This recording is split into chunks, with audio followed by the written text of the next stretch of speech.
Opinion.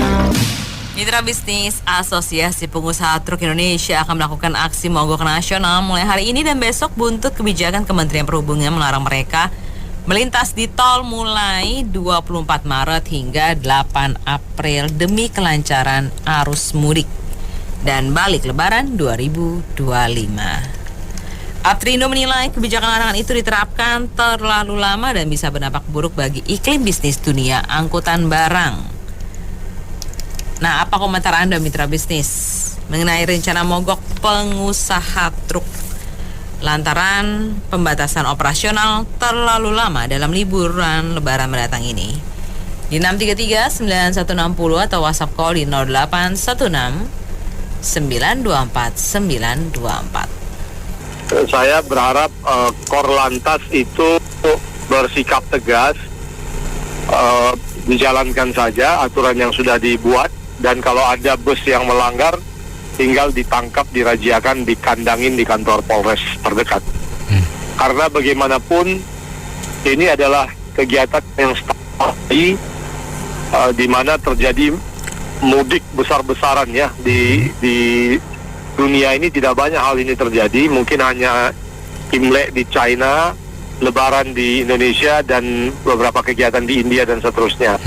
Jadi seharusnya karena ini bukan sebuah event yang aneh, ini sebuah event yang berulang. Para pengusaha truk itu sudah tahu, karena tahun lalu juga roadblock kan terjadi, dibuat pemerintah di Sub juga, Kemenhub.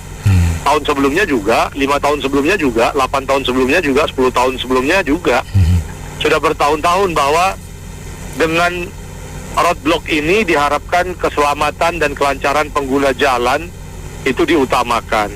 Karena kita tahu sendiri truk ini kan tidak semuanya bisa kecepatan tinggi ya, sehingga mereka bisa menjadi bottleneck di jalan tol maupun di jalan arteri, membuat arus mudik yang jutaan motor, jutaan mobil itu bisa terancam nyawanya kalau truk ini misalnya putus rem dan sebagainya. Dan juga bisa lambat perjalanan sampai ke tujuan mudik kalau mereka jadi bottleneck atau penghalang di jalur-jalur jalan utama. Jadi saya pikir bila dengan kejadian, dengan event yang rutin seperti ini mereka terbingung-bingung, ya nggak tahu, barangkali memang si pengurus mobil perusahaan-perusahaan truk ini tidak pernah belajar apa dari pengalaman, sehingga tidak bisa membuat perencanaan bisnis ya, misalnya memperhitungkan dampak sebelum dan sesudah roadblock gitu. Jadi ini sebuah ketidakbecusan transporter dalam menghitung bisnisnya di bulan Lebaran, tapi dia ingin bebankan kepada masyarakat yang sedang mudik pulang kampung. Jadi saya pikir kalau ada yang sedang jalan, kalau mereka demo besok ya demo aja, kan demo itu demokrasi. Iya, memang tidak ada masalah karena mereka harusnya sudah mengantisipasi itu dengan sistem supply chain yang terencana, logistik yang terencana, maka 8 hari atau 12 hari yang dibuat ini memang sudah harus dihitung sebagai periode yang diantisipasi gitu. Ini kan terjadi juga di supermarket, terjadi juga di pabrik, di mana pabrik itu harus meningkatkan produksi mungkin 130% untuk 30%-nya menutupi saat semua pegawainya mudik kan gitu. Kemudian supermarket harus menimbun barangnya 30-40% lebih tinggi supaya jangan terjadi kekosongan di gudang ketika para suppliernya tidak ada gitu. Nah, ini kan sebuah perhitungan yang rutin yang mereka sekarang mempermasalahkan ini ke pemerintah, padahal ini adalah bukan demi pemerintah, ini demi keselamatan rakyat yang sedang mudik gitu. Jadi ditangkap saja. Kalau dia mau demo besok, itu hak demokrasi, hak konstitusi dia untuk demo. Kalau dia mau demo 20 bulan juga nggak apa-apa juga gitu. Ya, terima kasih. Kalau menurut saya tidak usah aksi-aksi mogok, kan merugikan bisnisnya sendiri. Masih banyak jalan menuju Roma. Kalau memang truk tidak boleh lewat jalan tol, kita cari jalan alternatif, kemanapun akan sampai. Jadi bisnis tetap lancar. Kita cari solusinya, tidak usah ribut-ribut, karena ini transportasi itu memang diperlukan untuk pengiriman kemanapun. Jadi kita sebagai pengusaha ekspedisi harus cari jalan keluarnya. Carilah jalan lain, karena masih banyak jalan yang akan kita tempuh untuk tujuan kemana. Itu banyak sekali jalan alternatif, bukan hanya jalan tol saja. Jadi kita tidak usah mengandalkan jalan tol. Terima kasih. Sebenarnya ini udah rutin ya, sebenarnya deket-deket Lebaran nih ada larangan terhadap truk-truk besar ya. Ada kecuali mungkin truk angkut BBM. Nah itu dapat prioritas lah. Jadi memang ada yang diprioritaskan karena nggak boleh terganggu sama sekali. Tetapi dulu itu setiap tahun tuh rasanya sudah ada aturan seperti ini gitu. Nah tinggalnya asosiasi merasa biasanya berapa lama gitu mintanya. Karena harus ada titik tengah ya. Kedua juga kalau dari informasi tadi kan larangannya masuk ke tol. Nah seperti tadi ibu yang barusan juga bilang memang nggak harus lewat tol kan.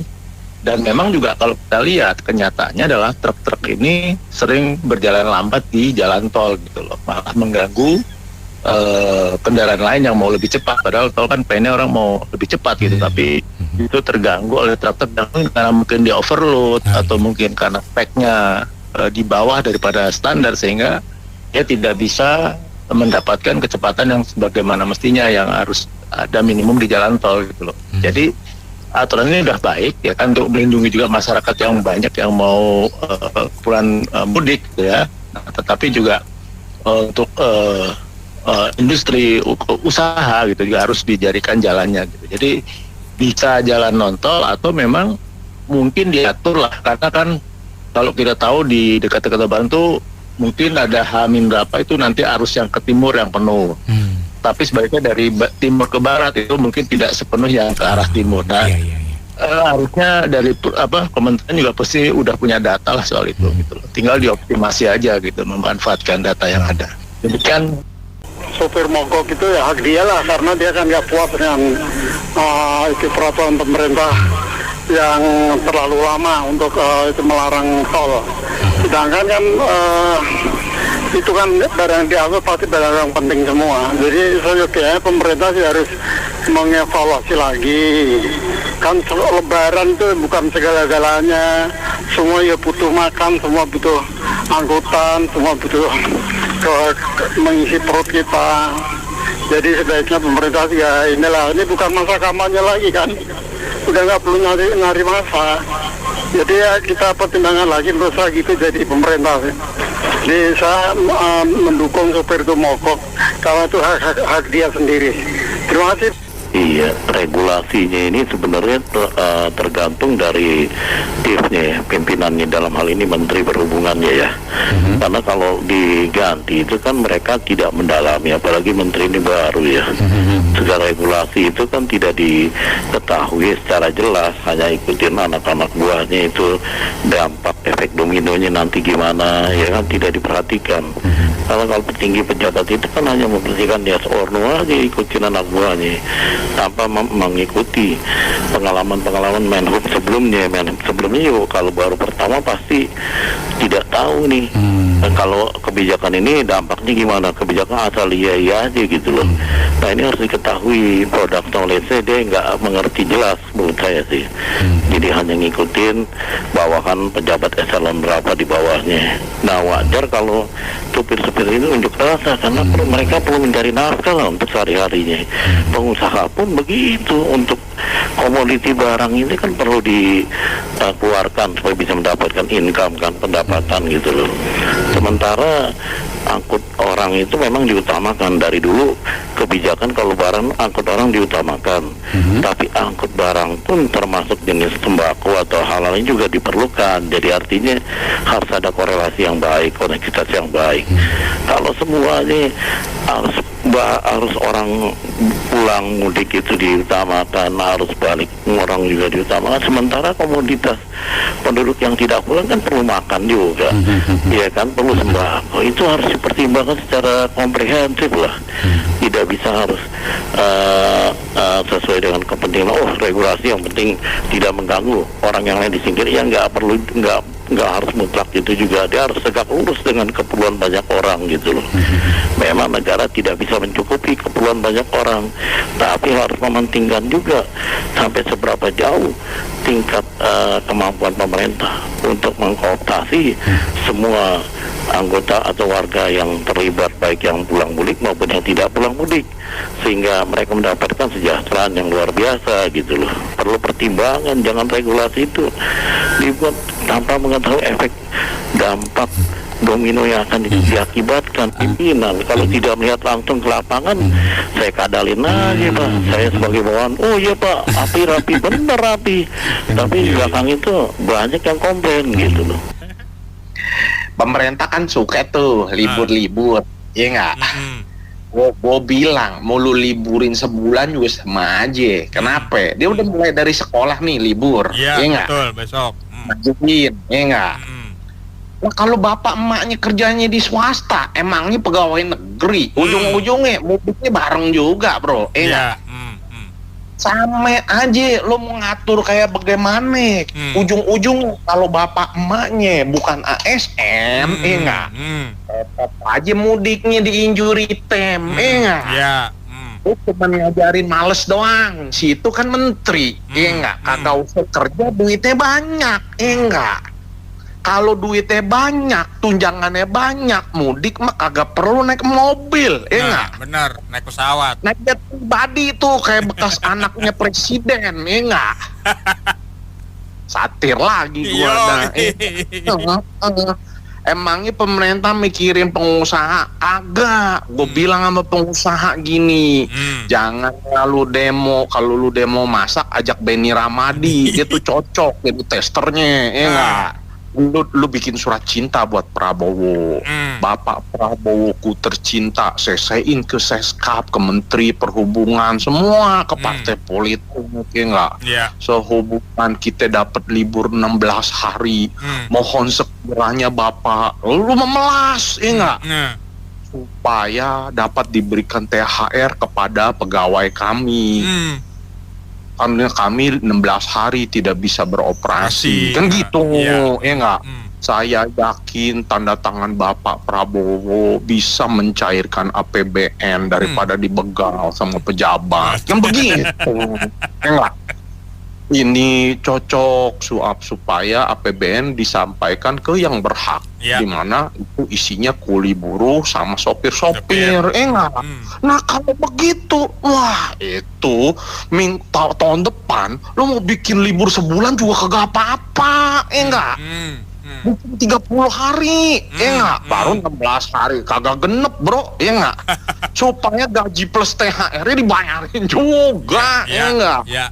Negara kita libur tuh makin banyak. Gue inget dah zaman dulu, libur mah paling seminggu, terus habis itu 8 hari, 10 hari, ini 16 hari bro. Belum sebulan aja, enggak? Jadi kagak usah dah demo-demo, enggak? Lo kan tahu bahwa yang namanya pertumbuhan ekonomi itu konsumsi plus FDI. Kalau FDI kagak ada, konsumsinya digenjot sampai mencret-mencret bro, ya nggak? Iya, pokoknya mungkin inilah yang mau dilakuin sama pemerintah, ya nggak? Jadi konsumsinya katanya supaya sampai ke daerah-daerah. Nanti lo pulang dari kampung balik ke sini auto gembel bro, orang liburnya kelamaan bro. Yoi. THR habis. Waduh, yang ada lu piring terbang di rumah, lah duit udah habis, ya enggak? Udah lah, kalau ngomong mah susah nih, kayak sekarang TNI RUU-nya udah jadi, kagak ada di prolegnas bro, enggak? Udah dah, kalau mau buat lucu-lucuan, lucu aja terus, ya enggak? Amat terakhir itu asosiasi harusnya mikir, jangan-jangan itu menteri lagi menerapkan apa yang mereka lakuin. Mereka kan WFH tuh, ya bisa aja. Mungkin dia suruh yang namanya driver sama kulinya pada WFH juga, ya enggak? Jadi lu pada kerjanya online aja. Terserah dah lu gimana cara bawa truk online sama bongkar, ya enggak? Pokoknya WFH hidup. Makasih ya bro. Menteri mabuk membuat pengusaha pusing. Cakep. Batasi pantau ajak-ajak berunding.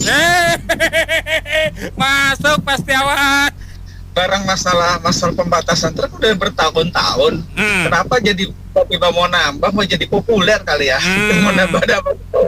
Karena udah tahun-tahun lalu kan udah ada. Kenapa mesti di ini? Dan kalau sekarang kan orang harus mikirin kalau kayak sekarang nih truk demo rates di Priok tuh berapa sehari kan? Iya, benar. Kalau batasin kan ongkosnya berapa dan akhirnya nanti kenanya ke siapa coba? Kalau ongkosnya mahal kan barang-barang naik. Barang mahal ya kita juga yang bayar. Iya, benar. Harusnya kan berunding dulu, duduk sama-sama daripada tarik ulur gitu kan. Nanti udah salah nih kebijakan, baikin lagi. Kayak model gas melon tuh sehari hilang. Nah, ini juga begini kadang-kadang. Jadi bawahnya turun dong kalau gitu ya. Itu aja sih. Iya. Oke. Hingga kira gini lah. Iya. Itu udah apa namanya, itu udah klise, setiap tahun juga ada berita itu. Persoalannya menurut gua kementerian yang berhubungan dengan perhubungan itu mereka harus mulai mereka yang ajak diskusi dulu. Jauh-jauh hari kan udah ketahuan liburnya mereka apa.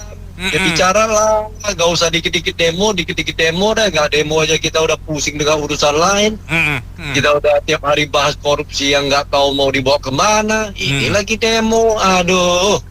Jadi menurut gua yang benar pejabat kementerian itu ambillah satu langkah di depan, coba mereka yang deketin dan mereka yang bahas, bicara baik-baik. Kondisi dari tanggal berapa ini BPS atau apalah udah punya data, ini harus mudik akan segini-gini sehingga kita perlu tanggal berapa kita udah mulai. Apakah sementara ini malam hari masih diizinkan? Ya udah bicaralah. Jadi intinya itu koordinasikanlah dengan baik. Dan ini jangan harap swasta atau asosiasi truk itu yang mulai, ini pemerintah yang mulai. Harusnya. Ngomong. Banyak pengusaha bicara supaya nggak ada demo-demo gini. Itu aja susah amat kayak anak SD, bro. Ya kan?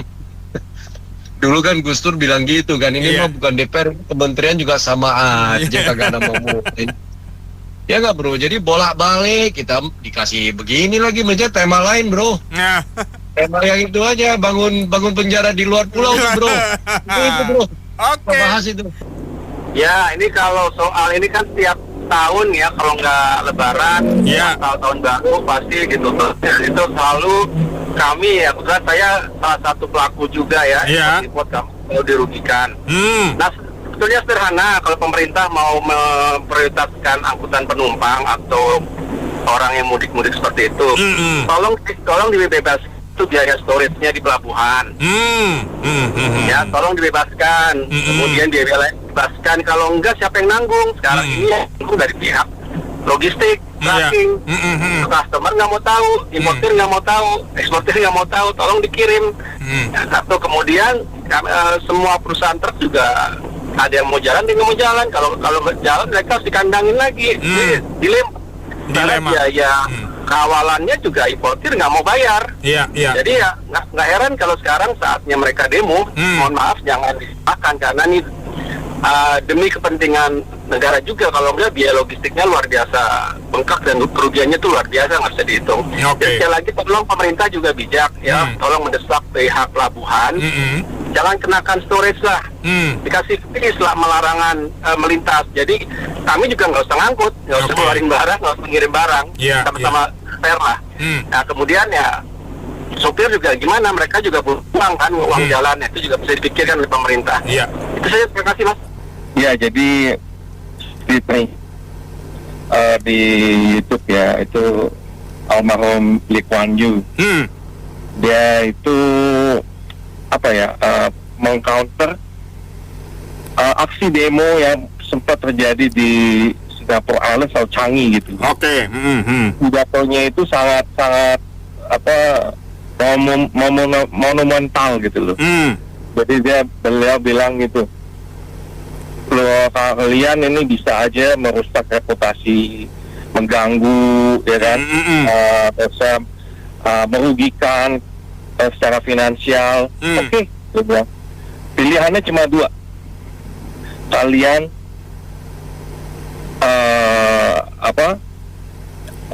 kita akan nggak tanpa kalian kita tetap bisa jalan. Oke.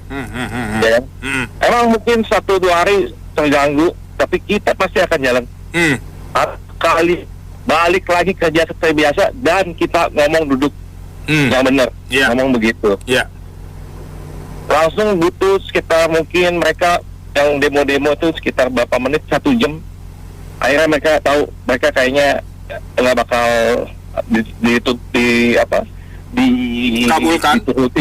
dikabulkan, mereka langsung jalan lagi gitu loh. Ini hanya bisa terjadi di negara yang punya pemimpin kuat gitu loh. Ya.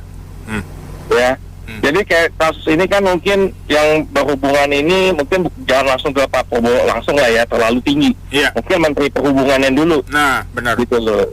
Jadi ya kalau disandingkan dengan Lee Kuan Yew sih emang mungkin jauh sekali ya.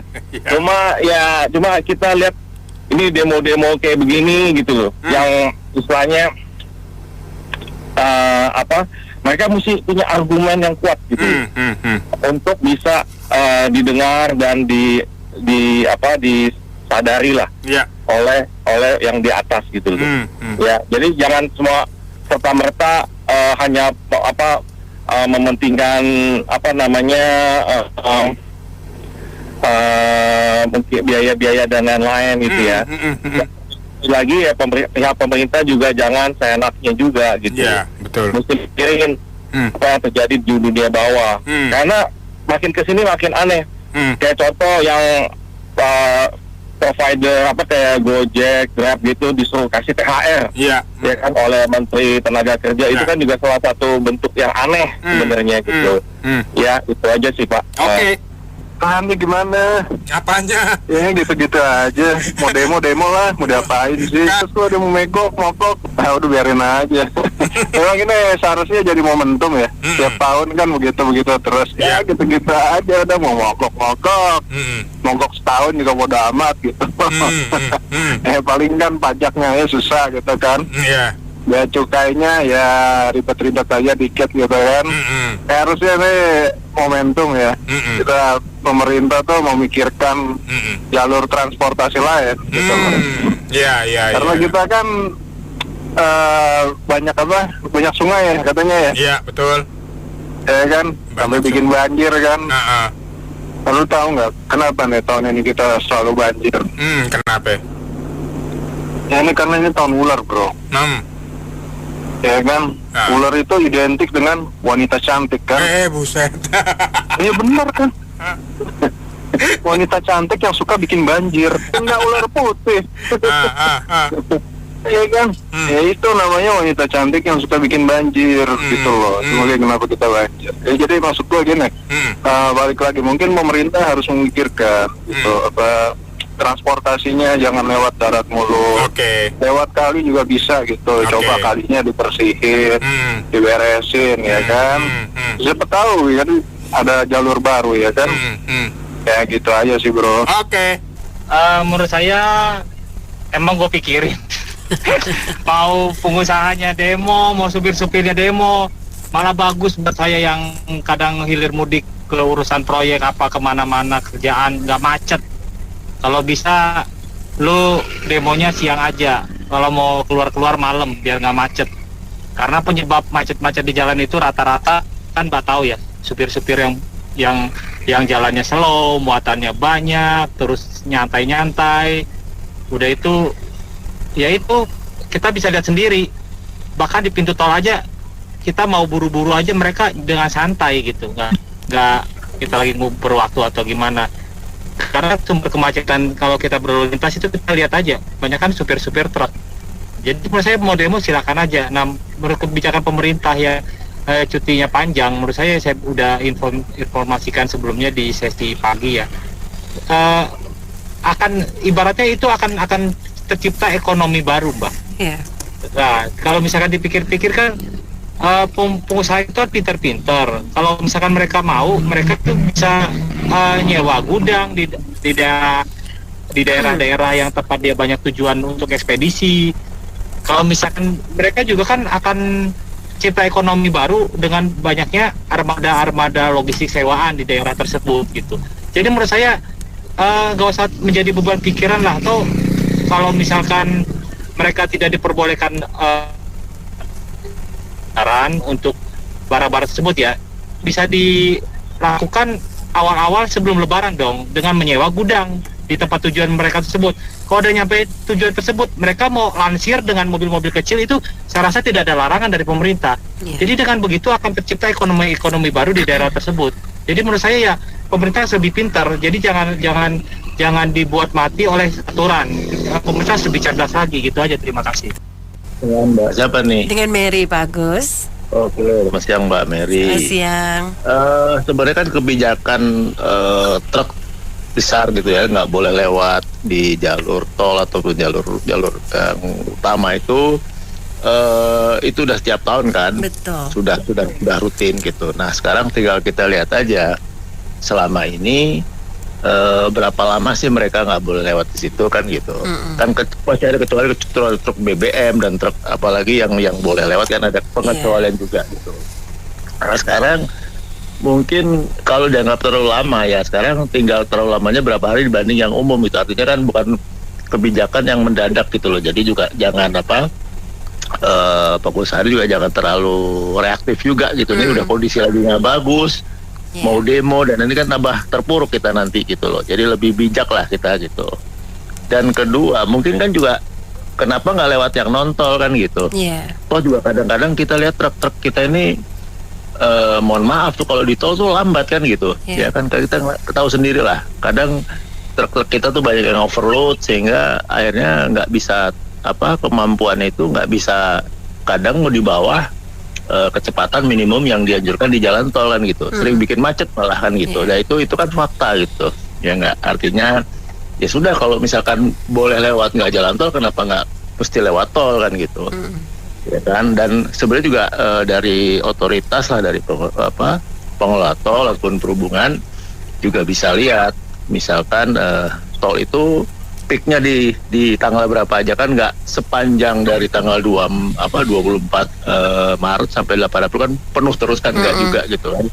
Mungkin pas H-min berapa yang ke arah timur ya, nah yang tapi dari timur ke barat mungkin lebih berkurang. Nah itu sebenarnya tinggal diatur lah. Kita udah punya pengalaman sebenarnya, tinggal bagaimana mengoptimasikan pengalaman yang ada gitu loh. Nah ini yang ada titik temu lah harusnya gitu loh. Ya kalau boleh lewat tol, kenapa mesti lewat tol maksakan kan gitu. Toh juga dia nggak bisa ngebut, dan memang di tol juga lagi padat juga kan gitu. Gitu. Ini sebetulnya kan nggak dibatasi juga kan, bisa asalkan diatur. Itu kalau caranya itu tol Cibitung Cilincing itu kan sepi gitu kan, atau tol Jalan Satu juga sepi. Itu truk lewat situ, nanti ke Cikarang kan ada itu tol Cikampek Selatan itu kan udah bisa dipakai, itu lewat situ mobil gede tuh, jadi mobil gede nggak lewat jalur Cikampek, itu macet lewat situ. Nah nanti di situ caranya kalau barang yang jarak jauh, jarak menengah ke Semarang ke Surabaya itu nanti bisa pakai kapal tuh, kapal, jadi nggak lewat darat. Makanya kan kita sebetulnya dikasih karunia laut itu, jadi nggak usah bikin jalan banyak-banyak, jadi kita mengoptimalkan kapal, jadi dibuat pakai kapal lah. Nanti di sekitar pelabuhan truk nggak usah dibatasi, belum operasi juga nggak masalah gitu. Jadi ekonomi bisa gerak, masyarakatnya tidak terganggu, karena itu yang sekitaran pelabuhan itu nggak ada orang mudik, jalan juga kosong, sepi gitu. Makasih. Aprindo itu sadar gak sih bahwa truk-truk di jalan tol itu mesin pembunuh? Sadar gak sih mereka tuh? Waktu pas ada kejadian-kejadian, Aprindo nggak pernah muncul, mereka bikin statement apa? Ada kejadian yang jadi sorotan nasional, apa ada mereka siasah atau mereka sampaikan hal permohonan maaf atau apalah, ya ada perbaikan kinerja organisasi atau pengecekan fisik dari anggota-anggotanya. Mereka sadar nggak sih itu? Mereka sebagai mesin pembunuh di tol itu, misalnya saya di tol hari ini dan saya ngeliat tuh berapa tadi saya hitung lampu rem di truk itu mati, itu saya hitung. Berapa tingkat kemirikan bak, apa miringnya, kemiringannya, terus arogannya ya harus dulu. Tadi kan saya baru sepihak dari sisinya si pelaku usaha. Ini kan jelas-jelas Aprindo, mereka kan pengusaha. Mereka yang mau demo ini siapa ya? Supirnya, bongkar muatnya kah atau siapanya? Ini kan juga perlu diklarifikasi ya, dari pas nanti mereka berizin lah apa segala macam. Oke, tadi itu kita ngebahas biar sama-sama. Tetap bagaimanapun emang yang hari ini terjadi itu bagaimana penyelenggara pemerintah ini melaksanakan kebijakan-kebijakan supaya tidak ada hal yang kontroversi. Ya, emang nggak lepas dari kebijakan juga. Kalau emang betul kemarin ojol-ojol, teman-teman ojol kita dapat THR, kenapa nggak ini dipikirin? Kenapa nggak si bongkar muat, si supir yang di stop itu kenapa nggak diperhitungkan dalam bentuk kebijakan dari pemerintah kaitan stop berkendara operasional itu ya. Itu kan bisa jadi kajian. Kenapa mesti Aprindo ya pengusahanya ini yang harus turun? Kenapa bukan dari buruh-buruhnya yang betul-betul dalam keadaan mereka? Jadi supaya jadi fair, jadi saya rasa kondisi-kondisi ini nggak setiap tahun begini nih. Kita ini kayak baru negara merdeka gitu. Padahal presiden udah yang keberapa? Setiap kali ketika buang seluk itu kenapa saham kita anjlok? Kenapa nggak ada investor yang mau bertahan dan mau berani besar-besaran? Saya pikir begitu ya, kita biar fair, kita kaji sama-sama nih, biar masukan buat pemerintah supaya bisa kenali apa kebijakan yang efektif di masyarakat. Begitu Pak Sawir. Terima kasih Mbak. Kita bingung ya sama pemerintah kita sekarang ini ya. Mereka ini mementingkan negaranya atau mementingkan rakyatnya, kita nggak tahu lah. Untuk kemajuan rakyatnya atau kemajuan negaranya atau kemajuan untuk mengisi kantong mereka, ini mereka. Bukan negaranya dimajukan, bukan rakyatnya disejahterakan. Nggak tahu, kita nggak tahu ini kita mau ngomong apa lagi. Karena segelintir manusia yang punya kuasa, jadi carut-marut ini mereka mengatur-ngatur segala sesuatunya ini. Tidak dipikirkan, apalagi kondisi kayak begini. Daya beli masyarakat kita sampai detik ini udah hancur-hancuran, udah mungkin sampai ke yang lahat kali, maaf kata. Iya. Sudah tidak bisa apa-apa lagi. Sekarang bikin aturan tidak berpihak ke rakyat. Harusnya mereka berpikir dong, mereka digaji oleh rakyat, ya enggak? Mahal-mahal mereka digaji oleh rakyat dengan dalil pajak untuk menggaji mereka, tapi dengan terselubungnya mereka memasukkan ke kantong-kantong mereka, susah sekali. Kayak contoh saja baru-baru ini dengan keputusan perampasan aset, kita kaget kok aset rakyat yang mau dirampas. Aset para koruptor itu dong harus disahkan dulu. Kenapa aset rakyat yang dirampas? 2 tahun katanya tidak mau diambil, mau disita. Dasarnya apa? Itu mereka beli loh. Kecuali ada ganti rugi, nggak apa-apa, mereka mau bawa ganti itu aset-aset rakyat itu. Mereka bukan maling. Rakyat punya ini mentang-mentang mereka 2 tahun tidak bisa bayar pajak. Aset perampasan korupsinya dulu dong. Jadi rakyat akan senang. Iya. Nggak tahu, kita nggak bisa bicara apa-apa lagi Mbak. Itu saja Pak, makasih. Assalamualaikum. Memang liburnya panjang. Memang kita kasih kesempatan lah buat yang merayakan hari raya dan juga yang berlibur, biar sektor ekonomi juga bisa ada pertumbuhan ya Mbak ya. Sektor pariwisata juga. Nah, menurut saya liburan panjang sampai berapa ya kayaknya 12 hari ada ya Mbak ya? Iya. Ada 12 hari. Iya, itu menurut saya pengusaha itu mungkin ya nanti akan berputar otak, dengan demikian ekonomi di daerah lain juga akan jalan. Misalkan pengusaha udah tahu nih, udah mau dekat-dekat Lebaran, dia tahu bakal ada libur panjang. Nah mungkin dia bisa kedepannya itu tahun depan dia mungkin bisa nyewa pergudangan yang dekat-dekat daerah yang biasa dia transit tujuannya, mungkin di daerah Sumatera, daerah Jawa. Nah jadi dengan begitu sektor ekonomi logistik juga berkembang, sektor penyewaan pergudangan juga jalan. Nah jadi kedepannya itu ya pengusaha nggak boleh monoton gitu ya. Jadi menurut saya dia mungkin harus berpikir lebih maju lah ya. Mungkin nyewa pergudangan di daerah yang dia mau tuju sebulan sebelum Lebaran atau sudah 1 bulan sesudah Lebaran. Jadi dia bisa ada stok barang di daerah tersebut. Jadi bukan berpaku tangan mengeluh, komplain terkait dengan libur panjang yang sudah ditetapkan pemerintah, dan juga kita beri kesempatan juga buat teman-teman kita yang muslim untuk merayakannya. Jadi menurut saya ya pengusaha itu ya berpikirlah, jangan segala sesuatu itu dikeluhkan, tapi dicari solusi jalan keluarnya.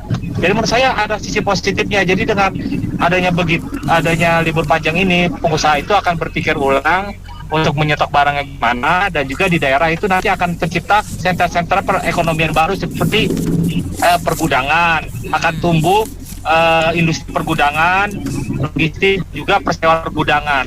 Jadi menurut saya kita jalanin aja, dengan begitu ada sisi positifnya di daerah ekonomi lain. Gitu aja, terima kasih. Komentar Akong mah paling gampang aja, kayak Gus Dur gitu aja, kok repot. Tiap tahun ribut mulu dong ya, Lebaran kan. KP minta, preman minta THR, ribut THR dong, nambah jalan di Pantura. Padahal di kalender hari ini sudah ada tanggal merah, masih banyak tokoh agama keluar lihat bulannya nggak. Kita kedua apakah dapat kau bahasa Arab ada? Pilar ya. Pada kalender kau udah tentu ini nggak? Ngapain di bulan lagi? Orang udah mau ke bulan kok Tiongkok nggak? Ya padahal kan ditentuin. Cuma apa dong polisi lalu dia turun ya nggak? Gitu. Cuma negara kita memang itu penyakit tiap tahun begitu. Pokoknya apa ada deh? Kalau Lebaran ada deh. Pasti banyak penyakit yang enggak deh. Seperti menambah jalan di Pantura, ya nggak? Orang-orang minta duit buat Lebaran, itu. Nah, gitu lah. Kau gini Anita, kita kan dalam komentar ya, kita ajak yang komentator semua kita ikut demo ke DPR aja. Itu penyakitnya lama gak sembuh-sembuh. Kata mau Indonesia emas, udah mau 80 tahun, ya masih penyakit lama. Pejabat kita tuh tiap tahun gitu tuh, nggak ada berubah. Kok tiap tahun gitu deh. Kalau udah mau Lebaran, betulin jalan di Pantura, macam-macam dong yang botan-botan, bong mobil tuh. Ya gitulah penyakit bangsa kita, pejabat kita, ya nggak bisa di masa depan ya. Saling itu kan kopi serba keliling toh, yang pakai sepeda. Kita udah pakai motor. Oke, silakan. Nah kan, ya silakan lanjut Ibu. Gini ya, sebenarnya di dunia manapun itu kan ada hari raya ya, hari raya apapun itulah kayak gitu. Tapi kayaknya nggak seheboh di Indonesia deh. Setiap tahun itu dibahas berulang-ulang dan topiknya sama aja. Pertanyaan saya, kalau kita rame dengan topik yang sama aja setiap tahun, terus inovasinya kapan? Sementara yang namanya Amerika aja, risetnya itu Harvard University itu udah turun di peringkat kedua. Yang pertama adalah China malahan. Terus yang lainnya udah tidak masuk 10 ya. Nah terus Indonesia itu kapan? Gitu loh. Kapan? Saya kok malah kasihan dengan Wakil Menteri Pendidikan itu ya nantinya terus dia nyesel banget gitu ya ditarik oleh Pak Prabowo. Harus pindah pada dari China ke sini ya. Lah ya itu kan gimana gitu loh, Prof Stella Kresti itu nanti selama-lama dia yang stres sendiri. Masalahnya apa? Masalahnya kita ini ya ada anak muda ya yang menghasilkan sesuatu terus digempurin sama yang baby boomer. Terus kapan negara ini majunya? Bukannya disapot malah ini. Terus back to topic ya. Menteri Pendidikan Menteri PU ya. Ya, Menteri Perhubungan ini ya sebenarnya udah cukup umur loh ya, nomor 1. Tapi sayangnya beliau ini birokrat. 1. Jadi seumur hidup tuh birokrat. Terus pernah menduduki jabatan adalah komisaris daripada PLN pula gitu ya. Terus dari partai politik pula. Hahaha gitu ya. Jadi keinginannya itu cuman cari muka, supaya masyarakat tidak ngomel-ngomel PU bodoh atau gimana kayak gitu, supaya diberikan kemudahan masyarakat untuk pulang dan sebagainya. Jadi seolah-olah sudah berkuasa, birokrat kan Mbak Nena. Lah inilah yang repotnya. Seharusnya kan ini rebut sosial gitu ya. Sosialnya itu antara pengusaha dengan dia gitu ya. Sebelumnya tuh sebelum ngambil keputusan itu mbok ya jangan sok pintar sendiri, sok kuasa sendiri, tapi dirembukin gitu loh gimana caranya gitu. Kalau saya jadi menterinya, saya itu sebenarnya malu. Kenapa? Jakarta aja kita itu nggak milih Anies udah salah. Karena kalau enggak kan kita punya kota yang paling heboh, terapung gitu ya. Terus kalau kita pilih Anies jadi presiden, kita jadi negara terheboh di dunia, termaju, yaitu negara terapung. Supaya apa? Terapungnya itu enggak mengganggu lalu lintas. Jadi enggak kok, aku enggak ketawa kok. Lanjut. Nah, sekarang bayangin aja ya, yang namanya China itu membangun jalan karena kekurangan jalan. Mereka itu membangunnya dengan pagar. Artinya pagar itu bukan pagar laut tapi apa itu namanya di atas lahan pertanian. Jadi pertaniannya itu nggak digusur gitu ya, tapi di atas lahan pertanian. Terus yang namanya air dari utara ke selatan dipindah. Terus kita malah dibuat kota air. Nah, ini kan repot juga gitu ya. Terus sekarang pertanyaan saya, sebenarnya ya, pemerintah mengadakan efisiensi. Efisiensi untuk apa toh? Karena dunia memang dalam keadaan tidak baik. Kalau dunia dalam keadaan tidak baik, walaupun aku diakui Indonesia lebih baik gitu ya, tapi kan juga nggak baik. Kenapa? Karena dampaknya itu kan pasti ada. Nggak mungkin nggak ada. Kita turun 1% aja udah pada teriak-teriak. Nggak mungkin nggak teriak-teriak gitu loh. Karena kita itu juga nggak terlalu bagus-bagus sama kayak gitulah kira-kira ya. Terus anggaran kita juga terbatas. Kan itu sebenarnya. Lah sekarang kok ya malah kita mau kerja lebih banyak. Kan seharusnya gini Mbak, contoh gini ya, dari zaman dulu saya masih SD, SMP itu ya, kalau mau cari makanan susah banget. Tapi kalau sekarang walaupun hari raya, makanannya banyak Mbak. Kenapa? Karena kita itu cara berpikirnya udah berubah. Karena kalau nggak menggunakan opportunity ini untuk hari-hari yang ramai seperti ini, terus kapan kerjanya Mbak? Kalau nanti beneran ekonomi kita jelek, ya jeleknya, saya nggak ngomong jelek, tapi misalnya kalau ekonomi kita jelek dari dampak luar aja, nggak usah ngomong dampak kita sendiri, lah kayak gitu.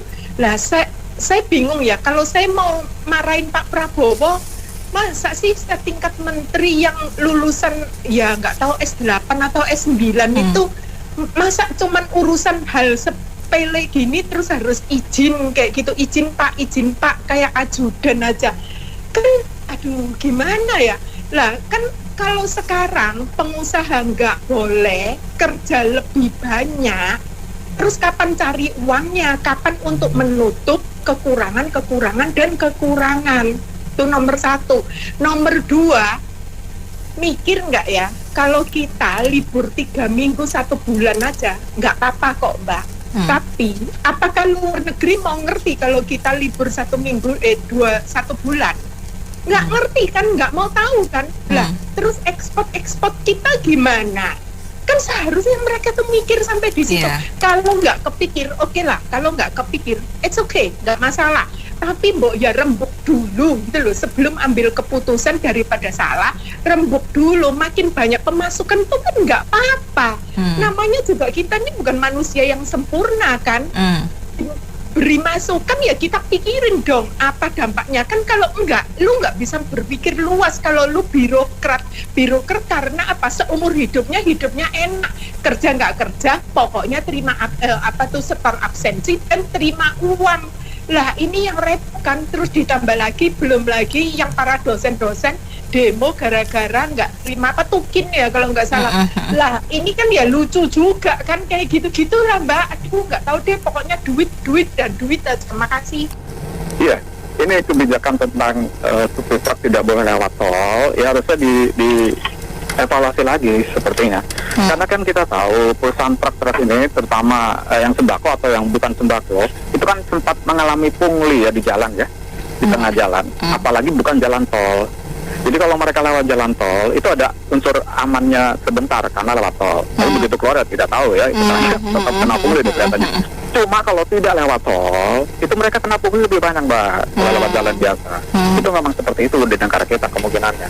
Jadi tentu saja kalau mereka mau mogok itu ya mereka protes. Kenapa tidak boleh lewat jalan tol walaupun alasannya menghindari kemacetan karena hari raya mudik gitu ya, ibaratnya seperti itu. Padahal macet di hari raya itu memang terjadi terus kan dari tahun ke tahun. Sebetulnya tuh mereka tuh nggak keberatan loh Pak Agung, cuman kepanjangan. Mereka maunya sampai tanggal 3 begitu. Iya, kalau terlalu panjang mereka juga protes juga karena memang praktek pungli di jalan biasa Mbak itu ada. Iya. Setelah keluar jalan tol itu juga ada. Itu memang fakta. Sampai sekarang masih ada. Makanya harga sembako kadang naik ya. Itu dia lah. Efeknya ke situ ke masyarakat konsumen. Dan ini sepertinya harus dievaluasi lagi, dicari solusi win-win solution sama-sama untung antara pemerintah dan pelaku usaha ini, terutama di bidang distribusi ini. Sembako apalagi ya. Karena jatuhnya ke konsumen. Kalau saya cuma ngomong gini, pejabat kita ini selalu berpikir sektoral, tidak secara general. Kenapa demikian? Karena coba lihat ya, Prabowo sudah menetapkan pertumbuhan ekonomi yang diharapkan itu 8%. Tapi dari awal tahun ini yang di ngomongin libur. Saya nggak ngerti. Apakah memang makanan gratis bergizi itu bisa mengangkat ekonomi begitu hebat ya? Sampai orang liburan itu bisa mengangkat ekonomi. Saya nggak ngerti. Saya betul-betul tidak ngerti bagaimana konsep berpikir semua ini. Malah dana-dana APBN yang untuk konstruksi dan lain-lain itu dipotong. Tapi makanan bergizi gratis diandalin untuk mengungkit ekonomi 8%. Menurut saya bukan ekonom, tapi saya berpikir apa iya begitu hebatnya gitu loh. Coba Anda kalau misalnya Anda memikirkan bagaimana membuat daya beli bapak-bapaknya anak-anak itu lebih kuat, saya yakin ekonomi naik. Karena memang kerjanya itu meningkat gitu loh, produktivitinya meningkat. Nah, kembali yang ini, demo ini. Nah iyalah orang pasti demo lah. Bagaimana enggak? Kerjaannya itu loh, mas orang mikirin libur aja. Lo pikir enak apa libur itu? Enggak enak libur lama-lama. Penghasilan berkurang apalagi kan? Itu harus dipikirkan. Ngapain sih libur panjang-panjang? Coba pikirin. Ngapain libur panjang-panjang? Hanya menyenangkan untuk mungkin ASN enak ya. Apa ya istilahnya? Dapat gaji lagi ya. Iya, dapat gaji, dapat bonus THR, gaji 13, gaji 14, gaji 15. Belum lagi bawa meja. Enak banget gitu loh. Tapi yang swasta kan keringat itu setengah mati untuk menghasilkan duit. Dalam kondisi ekonomi begini sulit, apalagi. Makanya menurut saya susah ini ekonomi susah ini negara ini kalau bikinnya masih seperti ini ya. Apalagi kita tahu lebaran tiap tahun ada. Masa nggak selesai juga urusan setahun seperti Ibu Mila bilang. Tiap tahun dibicarakan nggak selesai. jalan tol sudah panjang begitu masih diributin juga. Aduh, nggak ngerti saya benar-benar negara ini. Iya, ini sudah biasa ya. Pemerintah kayaknya udah lama memang kebijakannya begitu. Jadi pemadam kebakaran ya, otaknya nggak kreatif ya, nggak mikirin masa depan. Cuma yang ketemu di depan ini apa, ya ditutupin gitu loh. Ada lubang, tutupin, udah selesai. Nanti bawah 2 minggu meledak lagi, urusan lain gitu ya. Ini kan karena antisipasi mau mudik, macet, oh ya Anda tutup aja, nggak boleh lewat kan, kayak segala hal lah ya, begitu. Jadi nanti kalau misalnya nanti pabrik pada tutup, pada mau bangkrut, nanti dia keluarin peraturan nggak boleh bangkrut, kalau bangkrut itu pidana, kan bisa dibikin suka-suka dia ya. Jadi pemilik pabrik itu takut, oh ya jangan bangkrut ya, tertati-tatilah lewat ya, nanti ambruk semua. Jadi mereka nggak mikirin begitu. Jadi pokoknya ada apa, menyenangkan yang jumlahnya banyak ya. Pabrik dikasih euforia ya, kasih THR. Ojol juga itu melanggar peraturan, nggak apa-apa ya. Peraturan kemitraan ojol dengan aplikasi kan begitu ya. Jadi semua dilanggar, suka-suka dia. Nah kemarin itu IHSG turun juga dibilangnya ini nggak ada apa-apa ya, biasa aja, turun nanti naik lagi. Masalahnya itu mereka nggak ada atau nggak mau tahu dengan keadaan itu ya. Jadi masyarakat ini udah jenuh dengan berita negatif tiap hari ya, kadang sehari bisa 2, bisa 3, kemudian nggak ada perbaikannya ya. Koruptor mau dimaafin ya, tapi balikin diam-diam ya. Itu apa ngomong nggak mikir ya, balikin diam-diam itu balikinnya ke siapa? Kemudian aparat yang nangani ini kalau balikinnya 1.000, nanti kita catatnya 500 aja ya. Karena diam-diam ya, jadi nggak tahu ya. Iya diam-diam. Jadi masalahnya itu nggak dipikirin, cuma ngomong enak didengar, terus semua tepuk tangan yang audiensnya ya. Rakyatnya mau susah hidup, oh nggak kelihatan itu. Ada mau protes diomelin ya. Ini di DPR lagi ada mahasiswa Trisakti itu nginep semalam mau dibubarin, dia nggak mau ya. Aparatnya ngomong, saya kira mahasiswa juga udah pinter ya. Jawabnya saya kebetulan nonton dia punya itu, aparat datang mau suruh pulang atau geser 500 meter atau apa, dia bilang ya nggak bisa. Karena di dalamnya nggak mau denger aspirasi mahasiswa. Kami nggak bawa senjata, ya kan? Apa yang ditakutin? Nah itu bagus. Jadi saya kira hal-hal begitu ya. Ini angkutan truk mau mogok juga bagus ya. Nanti guru juga mogok ya. Ya gitulah. Adanya demokrasi ya. Jadi kita ungkapin aspirasi, saya kira itu sah-sah aja ya. Masalahnya, pertanyaan besarnya, sampai kapan mereka sadar dan mau benahi kerjaan yang capek-capek itu ya, kerjaan secara fundamental. Karena selama ini cuma goyang-goyang ya, pesta-pesta, pidato-pidato, itu aja kerjaan mereka. Makasih. Asosiasi Pengusaha Truk Indonesia ya. Ya. Kalau saya cermati gini Mbak Nina, untuk regulasi ini dilarangnya sementara ya, dilarangnya sementara untuk melintas ya. Di jalan tol. Ya jalan tol ya. Kan ini kan saat arus balik, arus mudik ya. Ya.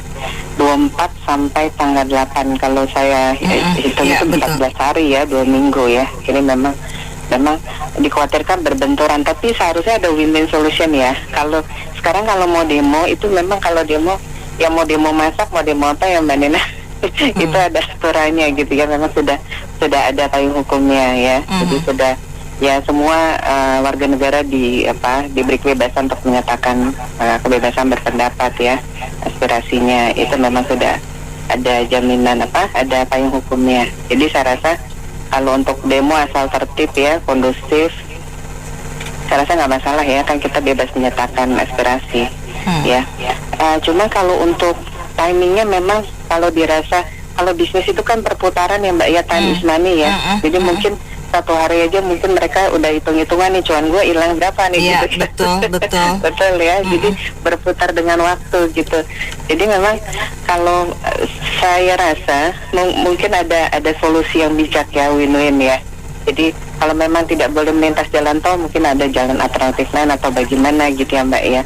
Kalau kondisi truk itu kan biasanya angkutan muat barang yang kadang overload ya, overload juga. Jadi terus juga saya bayangkan kalau di jalan tol itu kalau pas arus balik arus mudik gitu ya Mbak ya, mereka melintasi berbarengan, yaitu ya itu sudah dari tahun ke tahun saya cermati ya, aturannya dibuat sedemikian rupa, tapi memang harus ada jalan tengahnya Mbak ya. Mereka juga kan selain dijamin kebebasan berpendapat, juga dijamin untuk berusaha ya, berusaha juga dengan ini kan juga balik lagi ya Mbak, mereka semua juga pengusaha ya, yang mungkin tadi saya bilang waktu itu berharga, time is money gitu. Jadi ya perlu ada solusinya lah kan, bisa duduk bareng ya, duduk bareng diskusi gitu. Ini solusinya kalau memang gak boleh melintas, atau timing waktunya ya Mbak ya, timing waktunya mungkin jangan 14 hari lah, 24 sampai tanggal 8 ya, 16 hari ya, bukan 4 ya. Itu berapa banyak profit mereka ya, cuan mereka yang hilang ya. Jadi memang perlu ada di ya istilah urun rembuk lah. Ya di sini semua juga BO kan juga menyatakan aspirasi ya, sama-sama harus ada win-win solusinya. Pemerintahan dalam khususnya Menteri Koordinator Perekonomian seperti Pak Erlangga kan harusnya punya andil ya Bu mengenai SKB atau segala macamnya itu. Harusnya kan mereka itu sudah paham berita-berita jurnalis, wartawan yang sudah dikelompokkan Istana Negara itu, bagaimana situasi skema yang sudah kita lalui menjadi notabene kesulitan di waktu yang hari H. Ini kan berimbas kepada ekonomi dan swasta, dan demikian pun masyarakat menilai kok legal standing dari pemerintah ini nggak ada perhatiannya sama sekali. Seharusnya kan kita yang orang bodoh pun memperhatikan. Menteri Perhubungan kan kemarin sudah meregulasikan bahwa kalau situasi yang demikian kontraksi, dia akan menyebut bahwa ada prinsip jam-jaman di mana sektor swasta maupun ekonomi mikro ini tetap beroperasi, tapi dalam struktur jam-jaman ini sudah ditentukan dalam kebijakan Menteri Perhubungan, dan di atasnya ada Menko Perdagangan. Begitu juga di atasnya lagi ada ekspor impor dan lain sebagainya. Seharusnya pemerintah kita tanggap menanggapi hal krusial seperti sekarang ini. Saya perhatikan Bu, Ibu juga pernah melihat ban mobil truk atau truk yang biasa model lama itu pada gundul Bu. Gak heran kecelakaan terjadi berimbas kepada kita yang masyarakat sipil, dan mereka di pihak pemerintah lalai dalam menjalankan kewenangan mereka. Ini membahayakan sekali, apalagi nanti kalau udah rame kecelakaan tunggal terhadap anak-anak siswa kita yang mengalami study tour, rame lagi. Ini yang seharusnya kita demo lagi, suarakan. Kalau mereka nggak kompatibilitas dalam kewenangannya, lebih baik mundur dan bercermin ataupun introspeksi diri. Mungkin begitu lebih baiknya. Memang itu keterlaluan lah kalau dilarang. Orang bisnis kan juga harus hidup ya.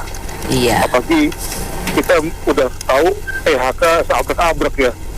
Jadi ini kok cara pandang dan bikin regulasinya kok asal-asalan gitu kalau saya bilang. Nah, gampangnya ibaratnya pejabatnya nggak pakai mikir gitu, iya kan? Padahal kan, nah di sini memang harusnya punya pejabat, nah bagi petinggi pejabat tinggi kayak menteri dan sebagainya, itu memang harus punya kompetensi, ya kan? Jangan sampai asal-asalan gini gitu loh. Enaknya aja 16 hari enggak boleh beroperasi. Lalu kemana? Emang jalan kita ada alternatif lain? Nggak ada juga. Jadi mungkin kalau itu pertama ya pendek-pendek aja misalkan. Tapi lebih bijaksana kalau diatur jamnya. Misalkan ada koridor 6 jam atau berapa jam yang terbitkan pada hari-hari di antara 16 hari tersebut tuh ya hanya yang puncak-puncak arus balik arus ini aja yang dilarang, jadi mungkin cuma 4 hari tapi tidak 16 hari. Itu aja sih komentar saya. Ini saya lihat nih, ini kan pembatasan untuk barang yang kayak mengangkut hasil galian tuh, tanah, pasir, batu, bahan bangunan ya. Kalau untuk BBM, hewan, pupuk itu boleh sih. Jadi saya sih mungkin ini yang kayak bahan bangunan doang kali ya. Dan ada beberapa ini detail lagi sih. Ya saya menurut saya, tapi agak susah sekarang kan ada yang proyek itu di saat libur mereka bekerja juga kan. Ya kan istilahnya di jalanan, nah dia baru benerin ya itu. Kalau menurut saya sih ya tinggal diatur aja lah sebenarnya ya. Kan kalau tanggal-tanggal tertentu kan itu kan sepi itu. Kan cuma pas tanggal-tanggal pulang sama baliknya kan. Iya. Ngeramein. Jadi maksudnya mungkin bisa tukar itu ya dikasih kan boleh lewat aja sih. Oke, terima kasih Pak Teddy atas opininya. Baik mitra bisnis, kami akhiri dulu segmen Businessman Open untuk kali ini. Terima kasih yang sudah bergabung. Saya Nita Wijaya.